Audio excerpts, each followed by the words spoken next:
Good morning guys! Happy Tuesday! So, balik vlog muna tayo ngayon guys kasi ilang araw din tayo nawala. Ilang weeks ata? Alam mo yung nag-breathe in, breathe out yung gano'n. Kasi guys, si Kalen nagkasakit siya guys. Yung ngipin niya is tumubo na yung pangalawang ngipin niya sa baba. So, nagka-ano siya guys, naglalagna't, nagka-ano siya, tai-tai. So, yun, hindi muna ako nag-vlog. Kasi parang napagod ako ba. Nagbabantay ako sa kanya, nag-aalaga, tapos wala na akong time mag-vlog. So, last vlog ko is yung silent vlog. Last vlog ko yun.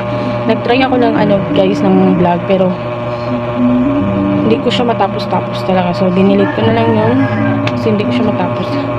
And, feeling ko napagod ako. So, yun guys. Nag-stop muna ako, nagpahinga ako konti.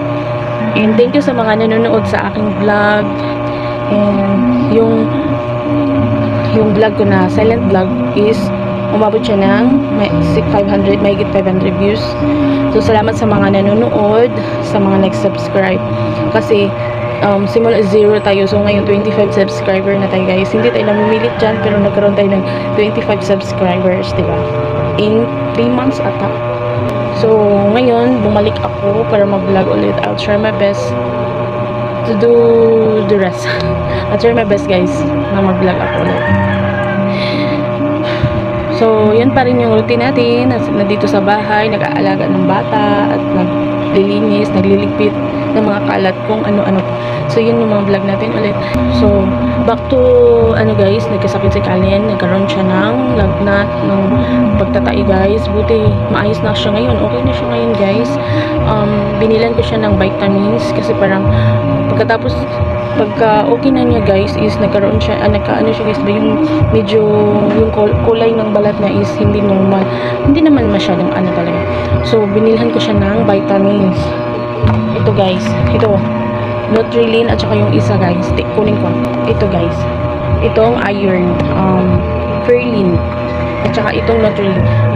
Tinitake niya to guys, iniinom niya is alternate. Sabi, alternate daw kasi malakas to sa iron. So ngayon guys is okay na siya talaga. Thanks to God, okay na siya talaga. Ilang araw din siyang not feeling well guys.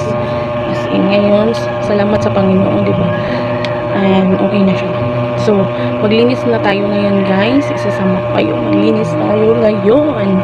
So yun guys, isasama ko kayo sa paglilinis. Tara guys, tara.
Tulog pa rin yung batang ito. Naligpit ko na, naglinis na, tapos na guys. Madilim pala dyan kasi sinara ko yung pinto dyan sa kusina guys. So yeah. malinis ng ating kapaligiran. Nag-school pala si Shiny. Guys, mag-lunch tayo ngayon. Ang ulam ko is ano siya guys, itlog na may ampalaya. Luto ko yan guys kaninang umaga. So, niluto ko siya pagkatapos kong mag-breakfast para sa lunch guys. So, kakain tayo. Tingnan nyo naman yan guys. Ang sarap yan pagkaluto ko. So, kakain tayo guys. Gising na ang batang bail. Ang init sa labas guys. So,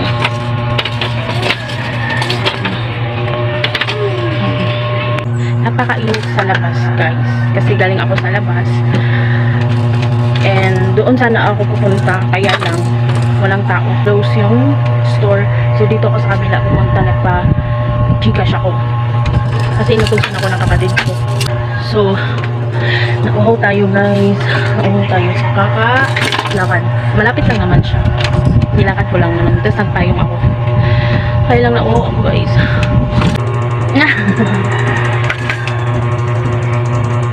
Inom ka?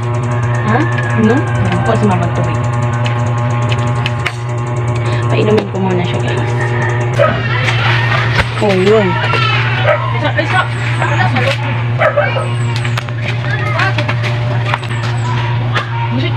Kanina guys, may nangwa ng butong dyan sa malapit sa bahay. Binigyan tayo guys. Try natin. Guys,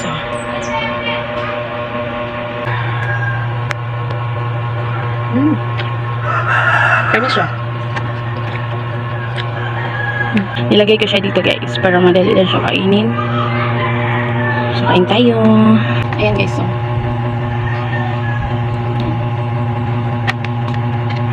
Matamis siya. Matamis siya guys. Magsaing na tayo guys. Ayan guys. So, nahugasan ko na, nasapawan ko na rin. So, ilagay na natin sa nakapaghugas na ako ng pinggan, nag-init na ako ng tubig, at naghugas na ako ng baby bottle ni Kalen. Para mamaya pagdating ni partner, maligo na lang ako. Kasi gusto ko na rin maligo. Kasi hindi ako makaligo pag wala ang magbabantay ni Kalen. Kasi bigla-bigla na lang itong magigising. So, maano yung tulog niya. So, okay pa naman yung amoy ko. Ano lang, mainit lang sa pakiramdam, pero okay naman yung amoy ko. Hindi naman tayo mabaho, di ba? So, yun guys. Ay, tapos rin. Si Kalin tulog pa siya. So, yun. Okay na ako. Isarado ko lang muna itong kusina.